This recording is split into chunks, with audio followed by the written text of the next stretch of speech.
morning. This weekend, families across the country will in some way honor their mothers and mom-like figures in their life. Ask any mom, they'll tell you it is a tough job. Every single one makes sacrifices every day.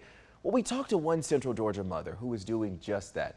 Vickie Parker's family's lives were disrupted late last year, and it seems they still can't catch a break. But through it all, she tells me giving up isn't an option because her kids are counting on her.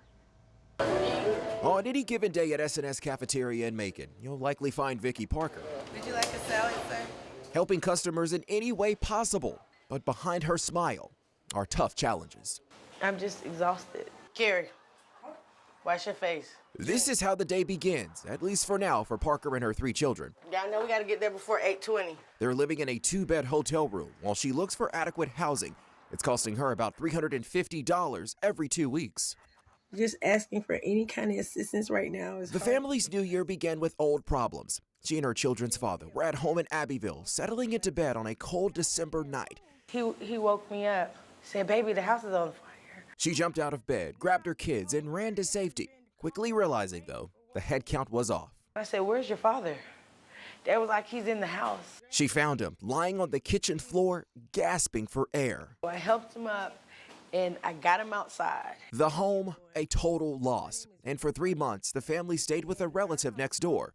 Eventually, Parker and her kids traveled to Macon, finding the Salvation Army. My parenting was just taken away by living in a shelter. During her stay here, Parker says she completed applications for housing and even received approval, but the process came to a halt. Please start.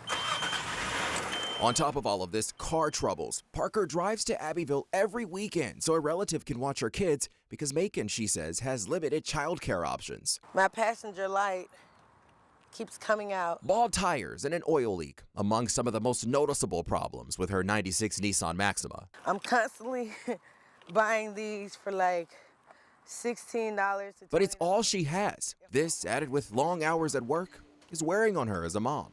It made me feel like all the parenting that I've been doing with them and for them had just went out the window. Right now, she needs help with childcare, her car, and finding a home. Even with a day off of work, I'm still trying to fill in the gaps, wash clothes, get groceries. But through it all, she smiles, her kids forever grateful for her sacrifices. I'm stressed and I'm tired, but I've been told I have to continue to make sacrifices. And she's staying positive that life could not only turn around for her, but her little ones, too. We learned yesterday Parker's car has actually stopped working, making matters even worse. Right now, she's actively searching for apartments and applying for housing again.